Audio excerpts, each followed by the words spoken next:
আসসালামু আলাইকুম, আশা করছি আপনারা সবাই আল্লাহ সুবহানাহু ওয়া তাআলার রহমতে অনেক অনেক ভালো আছেন। আজকের এই ভিডিওতে আমরা কথা বলতে যাচ্ছি ডাক্তার জাকির নায়েক সম্পর্কে। ডাক্তার জাকির নায়েককে জিজ্ঞাসা করা সবচেয়ে কঠিন প্রশ্ন কোনটি ছিল তা হয়তো আপনারা অনেকেই জানেন না। সেই প্রশ্নটি ডাক্তার জাকির নায়েককে জিজ্ঞাসা করেছিল একজন হিন্দু মহিলা, এবং এত কঠিন একটা প্রশ্নের ডাক্তার জাকির নায়েক এত সুন্দর ম্যাজিক্যাল একটা অ্যান্সার দিয়েছে যে অ্যান্সারটা শুনে আমার আসলে মনটাই ভরে গিয়েছে। এবং এই প্রশ্নটা আমার দৃষ্টিতে, মনে রাখবেন, আমার দৃষ্টিতে সবচেয়ে কঠিন প্রশ্ন, এবং এই প্রশ্নটির জবাব স্যার ডাক্তার জাকির নায়েক খুব সুন্দর করে দিয়েছেন।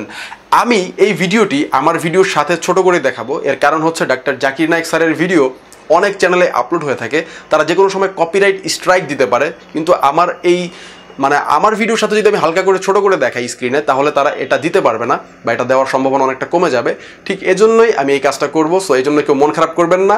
আর একজন ভক্ত, আমার খুবই ভালো একজন ভক্ত, সে একটা চ্যানেল খুলেছে ইউটিউব, এবং চ্যানেলটা আমার নামেই খুলেছে। চ্যানেলটার নাম হচ্ছে ট্রু স্কিলস মোহাম্মদ হাসান। আমার চ্যানেলের নাম হচ্ছে ট্রু স্কিলস মোহাম্মদ ইব্রাহিম। সে আমাকে দেখে ইন্সপায়ার হয়েছে অনেকটা, এবং সে আমার মতো ভিডিও করবে বলে আমাকে জানিয়েছে, এবং অলরেডি একটা ভিডিও আপলোড করেছে। ভিডিওটা আমি দেখেছি, অনেক সুন্দর হয়েছে। তার চ্যানেলের লিঙ্ক আমার ভিডিও ডেসক্রিপশনে দেওয়া থাকবে, ট্রু স্কিলস মোহাম্মদ হাসান। আপনারা এই চ্যানেলটি সাবস্ক্রাইব করবেন এবং তাকে সুন্দর সুন্দর ভিডিও বানানোর উৎসাহ দিবেন। আমরা চাই ইসলামের আলো চারিদিকে ছড়িয়ে পড়ুক। সো চলুন কথা না বাড়িয়ে এখন চলে যাচ্ছি মূল ভিডিওতে। তাহলে আজকে ইসলাম গ্রহণ করব। Thank you sir. বোন, আপনি ঠিক বলেছেন যে ভবিষ্যৎবাণীর কথা বলা হচ্ছে, যদি তার অর্ধেকের বেশি পূরণ না হয় তাহলে ভবিষ্যৎবাণী ভুল। আমি একমত বোন, আপনার সঙ্গে একমত। আমি আপনার 3টি প্রশ্নের উত্তর দেব। দেখা যাক আজকে আপনি ইসলাম গ্রহণ করেন কিনা। সো চলেন আমরা ফুল ভিডিওটা দেখি কি বলে উত্তরে। Good evening sir. আমি পেশায় একজন শিক্ষিকা, এছাড়াও আমি ইসলাম ও অন্যান্য ধর্ম নিয়ে রিসার্চ করি।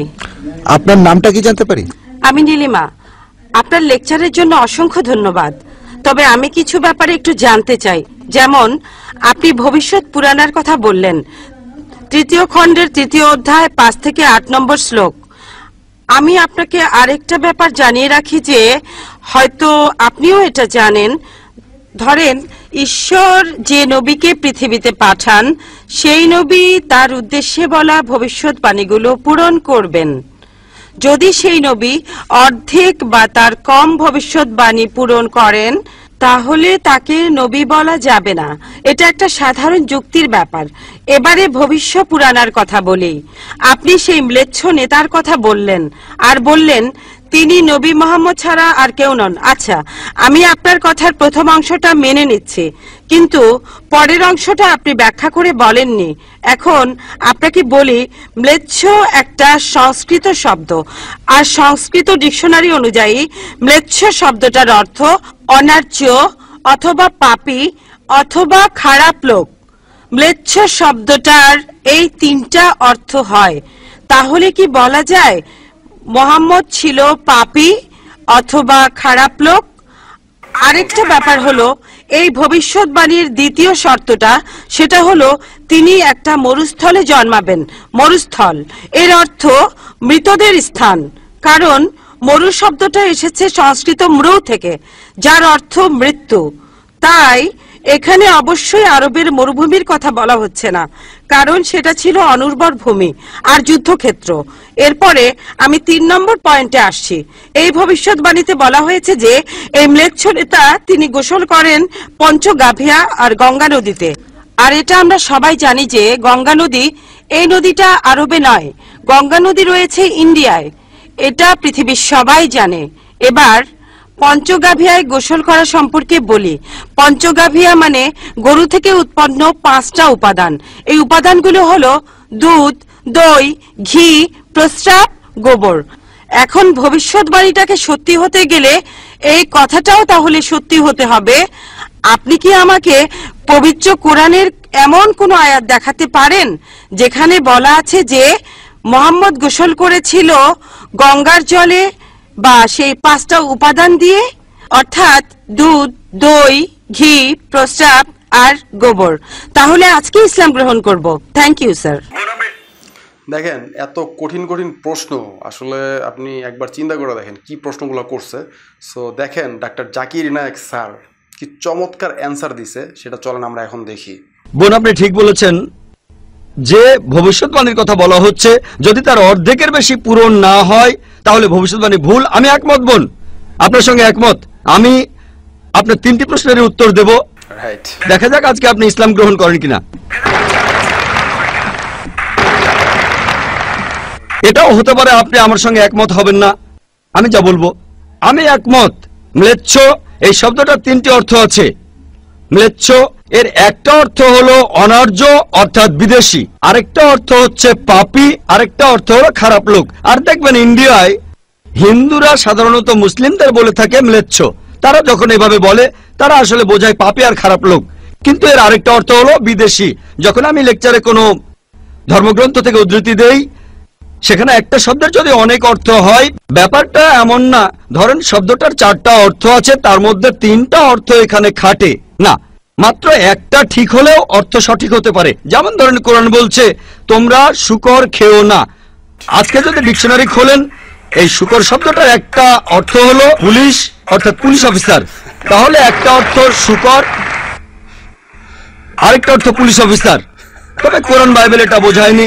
বাইবেলে বুক অব লেভিটিকাস 11 অধ্যায় 7 থেকে 8 অনুচ্ছেদে আছে, বুক অব ডিউটেরোনমি 14 অধ্যায়ের 8 অনুচ্ছেদে আছে, বুক অব আইজায়া 65 অধ্যায়ের 2 থেকে 5 অনুচ্ছেদে আছে, বলা হয়েছে তোমরা শূকর খেও না, কিন্তু পুলিশকে বোঝায়নি বাইবেল। যদি আপনি বিভিন্ন ধর্মের ছাত্রী হয়ে থাকেন, যদি 10টা অর্থ থাকে সেখানে একটা অর্থও খাটে, দেখতে হবে সেটা সঠিক কিনা। 2টো সঠিক হতে পারে, 3টা সঠিক হতে পারে, সবগুলো সঠিক হতে পারে, কিন্তু যদি মাত্র একটা অর্থ সঠিক হয় এতেও ভবিষ্যৎবাণীটা ফলে যেতে পারে। আমি আপনার সঙ্গে একমত যে ম্লেচ্ছ এর একটা অর্থ অনার্য, ইন্ডিয়ানদের দিক থেকে একজন বিদেশি। আর আমি আমার লেকচারে তখন বলেছিলাম ম্লেচ্ছ শব্দের অর্থ হচ্ছে বিদেশি। আর আপনি ভুল পথে গিয়ে বলছেন এখানে ম্লেচ্ছ মানে হচ্ছে পাপী। আপনি আসলে এখানে ভুল বুঝেছেন বোন। যদি আপনি বলেন কোরআন আর বাইবেল বলছে পুলিশদের খেও না, তার মানে আপনি বিভিন্ন ধর্মের উপর ছাত্রী নন, আপনি তাহলে এক পেশে। একটা অর্থে যদি ভবিষ্যৎবাণীটা পূরণ হয়, আরেকটা কথা যদি সন্দেহ থাকে, আমি আরো 10টা পয়েন্টের কথা বলেছি, সবগুলোকে খণ্ডন করতে পারবেন না। আরেকটা বললেন মরুস্থল, এটার একটা অর্থ আমিও একমত মৃতদের স্থান, তবে সংস্কৃতিতে মরুস্থল শব্দটার আরেকটা অর্থ হচ্ছে বালুময় স্থান। আপনি আজকে ডিকশনারি চেক করেন, সেখানে দেখবেন আমাদের ইসলামিক রিসার্চ ফাউন্ডেশনে এখানে সংস্কৃত ডিকশনারিও আছে। আমি বিভিন্ন ধর্মের উপর ছাত্র, এটা মানছি যে একটা অর্থ হচ্ছে মৃতদের স্থান, আরেকটা অর্থ হচ্ছে বালুময় স্থান, কিন্তু ভুল অর্থটা আপনি নিচ্ছেন কেন? তাহলে তো আপনি ভুল পথে চলে যাবেন। যদি পারমুটেশন আর কম্বিনেশন গুলো দেখেন, অন্য যে পয়েন্টগুলো বলেছি সেগুলো পুরোপুরি সঠিক, এখানে আপনাকে সঠিক উত্তরটা বেছে নিতে হবে। তাহলে মরুস্থল শব্দটার একটা অর্থ হলো বালুময় স্থান বা মরুভূমি। আপনার 3য় প্রশ্নতে আসি, আপনি ইসলাম গ্রহণ করবেন ইনশাল্লাহ। 3য় প্রশ্নটা, আমি যে ভবিষ্যৎবাণীটার কথা বলেছি যে নবী মুহাম্মদ সাল্লাল্লাহু আলাইহি সাল্লাম পঞ্চগর্ভে গোসল করেছিলেন গঙ্গা নদীতে, এখানে বুঝে নিতে হবে যখন আমরা বলছি যে হিন্দুদের রীতি অনুযায়ী যে কেউ পঞ্চগর্ভে বা গঙ্গায় গোসল করবে তার অর্থ বিশুদ্ধ হবে। একটা অর্থ শারীরিকভাবে গঙ্গায় ডুব দিলেন, আমারও মনে হয় না নবীজি ইন্ডিয়া এসে গঙ্গায় ডুব দিয়েছিলেন। আরেকটা অর্থ বিশুদ্ধ হওয়া, তখন ব্যাখ্যা করিনি কারণ লেকচারটাই অনেক লম্বা ছিল। এই টপিকটা নিয়ে আমি সারাদিন কথা বলতে পারি, আমি এখানে খুব বিস্তারিত বলিনি। আমি প্রত্যেকটা ভবিষ্যৎবাণী নিয়েই আরো কয়েক মিনিট বলতে পারি, সব মিলিয়ে ঘন্টাখানিক বলতে পারবো। এখানে পঞ্চগর্ভে গোসল করা মানে হচ্ছে বিশুদ্ধ হওয়া। এখানে প্রসঙ্গটা বুঝতে হবে, শারীরিকভাবে গোসল করার অর্থ এখানে বলা হয়নি।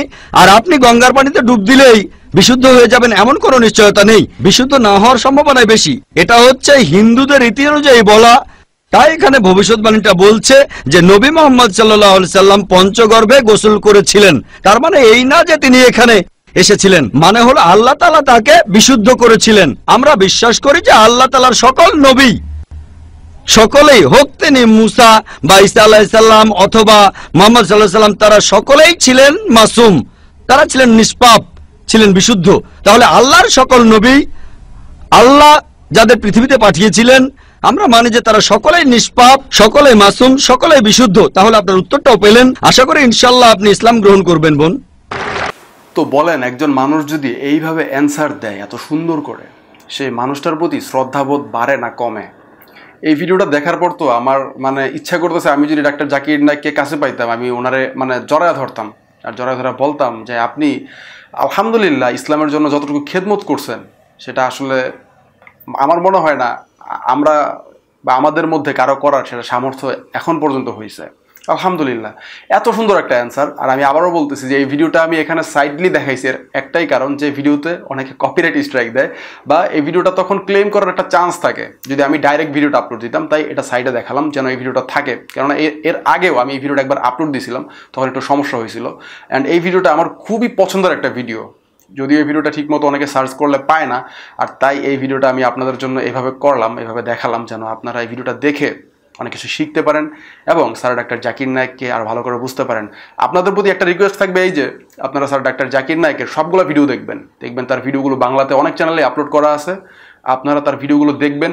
আমি বিশ্বাস করি ইনশাল্লাহ আপনারা যদি তার ভিডিওগুলো দেখেন, ইসলাম সম্বন্ধে খুঁটিনাটি অনেকগুলো প্রশ্নের উত্তর আপনারা একদম খুব ভালোভাবে পেয়ে যাবেন এবং আপনাদের সংশয় যাদের মনে কাজ করতেছে তাদের এই সংশয়গুলো ইনশাল্লাহ অবশ্যই দূর হবে। তো আজকের ভিডিও এই পর্যন্তই। ভিডিওটি কেমন লাগলো অবশ্যই কমেন্ট করে জানাবেন। ডাক্তার জাকির নায়েকের এরকম ভিডিও যদি আরও আপনারা পেতে চান তাহলে আমাকে বলবেন, তাহলে আমি আরও এরকম ধরনের ভিডিও করব। সবাই ভালো থাকবেন, আল্লাহ তাআলার রহমতে বিদায় নিচ্ছি। আসসালামু আলাইকুম ওয়া রাহমাতুল্লাহি ওয়া বারাকাতুহু।